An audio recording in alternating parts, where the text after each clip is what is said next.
Hey there. Late in the day. Oh, I guess already it's Tuesday, the 18th. Already past St. Patrick's Day. Yeah, so I just was sitting here watching TV and I just came up with a thought. And I'm like, you know what? I should talk about this on TikTok tomorrow. And I'm like, I'm probably going to forget. You should probably talk about it on TikTok now. And it's just an interesting conversation uh, that I had with a gentleman on Threads. And it's interesting. His name's Jeff. And when we first interacted with each other, he's not a liberal fan, and I'm not a conservative fan. But through it all, we managed to keep the conversation civil. And, it's been a few days, and we've interacted a few times on threads. Always decent, respectful conversations, exchanging of ideas and thoughts, and, it's been pleasant. So if you see this video, Jeff, I want to say I enjoy talking with you. But yeah, so we were talking, and just something had come up, and it ended up going along the path of Mark Carney being jet setting off to Europe, and Parliament being prorogued, and tariffs, and we need to have an election, and you know what's Mark Carney doing going over to Europe to visit with his banking elitist buddies, yada yada yada. All right. And I'm like, well, here's my thoughts on that. And I expressed them, when we chatted and stuff, and then got to thinking that's what led me to this video. Is politics is all about opportunities, crises, and how you meet them. So now Mark Carney definitely has a lot more governmental resources behind him. Right? Let me explain. So right now he is the Prime Minister of Canada. He just finished a trip to France and the UK and Northern Canada, coming back. And he got the photo opportunities with the leaders and, you know, got to talk politics.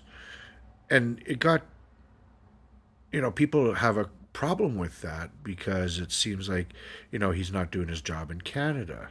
And the comment I made to Jeff was, here's the thing, politics sucks. And, it's unfair. Politics is not a fair game. If you want fair, I don't know, go play a different game, but you're not going to get fair in politics.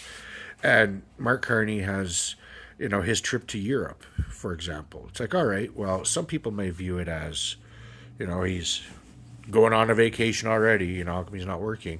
And yeah, I have a hard time with that because at this particular juncture in time, we are working and trying to rebuild relationships and strengthen relationships and alliances and trade agreements with Europe. Any Canadian right now would agree that that's necessary, right? So, yeah, not really there, and yeah, okay. Mark Carney gets a photo op with world leaders. Yeah, that's a positive to Mark Carney, but it's also sending a message to the United States that yeah, you're an important ally. You're our largest trading partner, but you're not our only ally. You're not our only trading partner. So there's a thing about diplomacy and geopolitical politics. It's about sending messages. The king fucking wearing his Canadian naval uniform, planting a tree, hosting, the prime minister. Like this, a lot of geopolitical things happen, and, they're all just about being subtle. But here's what I wanted to talk about. And it's like, well, okay, here's the thing that it sucks for Pierre Polyev because he's the opposition. So he doesn't get the TV time. He doesn't, he's fighting against the noise that Trump is making and everything, right? And my challenge to Pierre Polyev is politics isn't fair. If you had a platform that was worthwhile, if you had a personality that was worthwhile, then that should be able to withstand crises and changes. Because guess what? Shit happens, right? You know, like fucking the world changes on a day by day, minute by minute basis. A crisis could happen at any point in time. And if you're not prepared for that, if you're, then you shouldn't win the election in any way, shape, or form, right? If your platform is so thin that it falls apart at a snap of a finger, you went from, you know, 45 in the polls down to what the last one I saw now is like 31, right? Like, I mean, you guys are trending to lose.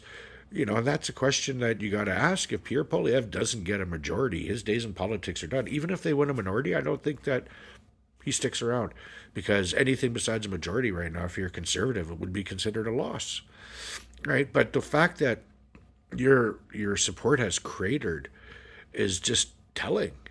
And it just leads me to believe that if you can't recover from that, if you can't still sell yourself, and yeah, okay, it's unfair, right? But like I said, politics isn't fair.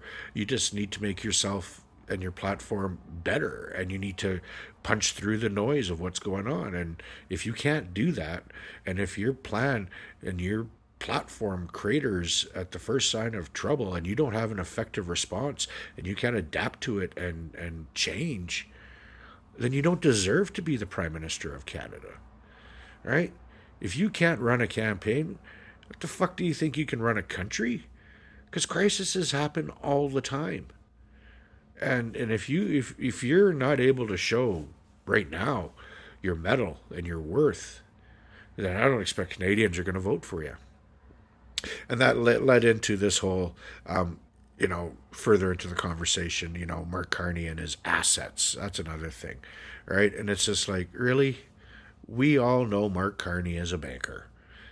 We know he's got money. We know he's got assets, right? I mean, you look at my frame of mind is after leading two central banks and working in the private sector, being governor of two banks, if you don't have money, then you're fucking, what are you doing wrong, right?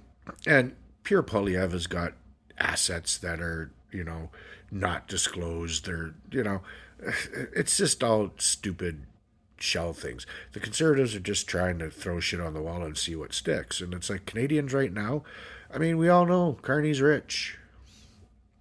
Right? Is he a globalist? I don't know. Jeff even asked me, he's like, well, why would Carney run? What's in it for him? And I said, well, you got to look. The guy ran two central banks, Canada during the subprime crisis, Britain during Brexit. The guy, has reached the epitome of the banking world. Now what? So going to go be a director of some UN commission on financing for climate change? Woohoo. The next logical step is running a country. And Carney hasn't made any secrets about it. He's, he's been leading his life to this point in time. But anyway, my whole point was, it's like, the onus is on Pierre Polyev. If you can't meet these times, if you can't rise to the top and show people that they can trust you, then you don't deserve to win, And I personally don't like Pierre Polyev, but I have voted conservative in the past, throughout many times in my life.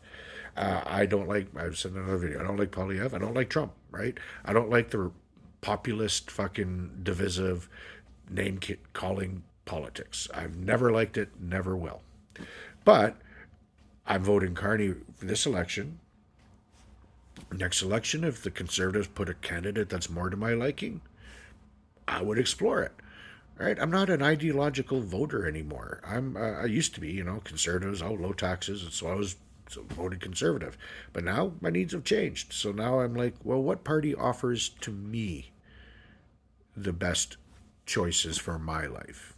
Right? So just thought it was interesting that if you don't rise to the top when things get tough, then you're just not fit for the job.